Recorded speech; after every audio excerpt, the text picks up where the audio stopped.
their advertising there too.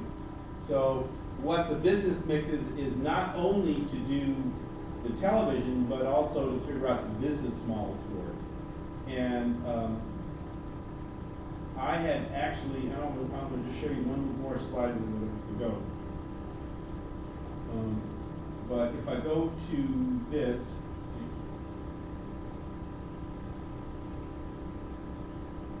Okay.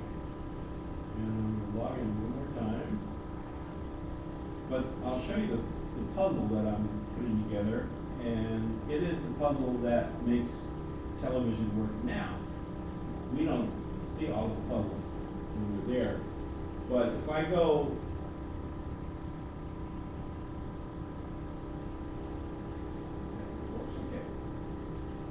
I want to show you this. This is the puzzle right here. Ooh. So what you really have is all we've been talking about today is pretty much the content. How do you create content? But in order for this to be a viable business model, you have to develop an audience and you have to have sponsors that are going to sponsor that content. I don't care if it's free TV or whatever, public TV, it all has to be paid for by some kind of way. And so, you know, what you have to do is you have to get people, yes, this is the best place to find what I need to find about my carpal tunnel or my ulnar neuropathy or whatever. Boom. So there's your audience and your sponsors. And then you have to then develop the delivery and the design. A lot of this is being done by the engineering that we're seeing. One novel idea about this health television network is that our audience, the viewers, are also the producers. You see what I'm saying? So that automatically creates an audience. People are going to want to watch their own stuff. That's the whole thing about why YouTube is so. People have this vanity. They want to see their own videos. Okay? So what that does, and then the third thing is what is the actual value? And value is a very, very subjective thing. What makes the value? And what we're really talking about in this case is the value to the audience and the value to the sponsors. That this is good enough television that people want to pay for it and come back to it. People as in sponsors, as in Mercedes-Benz, as in yeah. And United Airlines. And what I want to just talk about is just really briefly, the reason why the YouTube has gotten all this kind of deal is one guy did a video and he got 30 million views of that video. 30 million is the magic number of the number of people that watch the Super Bowl. Do you know how much people pay for advertising for the Super Bowl? It's $250,000 like a minute or more. And so when people see that many viewers or that many eyeballs are viewing that kind of area, that no longer becomes an amateur marketplace. Do you understand? It really becomes a business model. And the model is so big now that the newspapers are losing money now. Mm. Right. And people are now going to the internet as their source of information. And so if we as literate people, stand up here, I want to get one last. if we as literate people do this, if we learn how to produce it, we can be part of that business. You can stand up there. We're gonna just get one photo. So we're doing the wrap up. We're doing the wrap up with Ken. It's been great. Actually, this is going to be a photo shot. Okay. All right. So this is a. Just stand right there. Just okay. for a second. I want to get. Oh, okay. Yeah, he's going to be a part of this. Okay, and then he's got his remote control. He's so technical. All right. All right. Kind of go back in here. All right. All right. 1, 2, and 3. Okay. That's Great. great. Big smile. Hey, look at that. That's nice. Now that has good megapixel capture in that one. I think so. This is a 3CCD camera, by the way. That is nice. That's that Panasonic 3CD. $389. Where did you get that? I got this at what is it? Comp USA. I forgot where it was. Yeah, I've seen that camera. That's a 3CCD is a nice camera. Yeah. So wrap it up, Ken, Art. Well, that's it. Well, thank you so much, Kenneth, for coming. We will keep in touch. You'll see your email that'll come through. And then I'll fiddle with your audio and see what happens on, if I can get that to work. It may be I can upload that to Jump Cut from my home, but not from here. Possible. Because for some reason it was being blocked.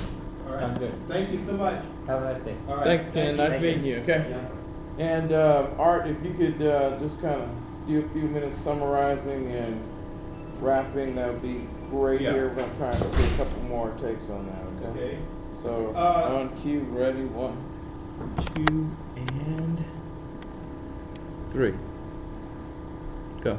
Well, this was the first dry run of our production course. I have my good friend Reginald Gillens came, and a new friend, Kenneth Chen, who engaged in the production workshop. I expected to have a lot more people here for this one, but I think that the information was good, and it was good as a dry run. I think that there's a lot to cover, but we did manage to cover most of the things that are kind of salient interest to the group, and we will continue doing this. And it's just a pleasure having Reginald here with all his technology and doing a video of the video that will give us content that we'll be able to use as part of the class. So thank you so much. Good. What are some of the takeaways that students from your class will take with them today? I think what people are taking away is the ability to understand how accessible it is in terms of the technology, and how things have become more simplified in terms of being able to shoot and get your video in a place that can be distributed. The web is a great distribution medium for that. And the business model right now, working with some of these beta sites, is that you can actually host your video for free. Only a few years ago, it was incredibly expensive. You have to get a media server, and you had to get an encoding stuff, and you had to have a Final Cut Pro editing system. Now, all that you really need to do is have a little device like this that actually has some preliminary ways to trim your files and get these up on the internet, where we then have other resources to mix the videos together or to actually edit them and title them. It just means that a big piece of this puzzle has been completed from the ability to produce television. And the fact that you already have a market of literally hundreds of thousands of people who are expressing themselves, telling their own story, whatever it is, from shaking their butt to telling really good, complete stories that are animated or whatever, means that this industry has arrived, that now we do have a television marketplace that is being driven by the consumer. And that has a lot of power if it can be leveraged in the right way.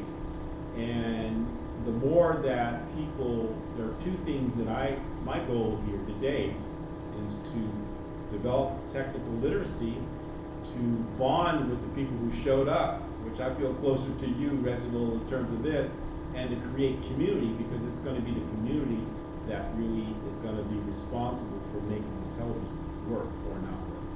If there's no community, it's not going to work. But if people see, gosh, there's a real basis to kind of stretch and work together and make a contribution to the community, then our whole world can turn around. That's why I did this free workshop. This is all on me. There's nobody paying me anything to do this. And but what happens is, as soon as you decide to make a contribution, then the universe comes back with all kind of gifts. And one of the gifts is we've actually had a couple of these cameras donated to us so that we could use more of them in the class. And again, what kind of camera it is? And This is the flip video camera. And who provided the donation? This is actually provided by Pure Digital, which is the actual manufacturer of the camera. I told them that I was actually working with, doing some community video stuff, and that we're going to announce, that this is being used. So this is very good PR. This is very cheap public relations and great advertising when people actually wrap themselves around their product. And also, if you go online, their advertising is not as diverse as it needs to be. It's kind of mostly upper middle class white family. They have one brother who's walking a pig, as part of, the novel.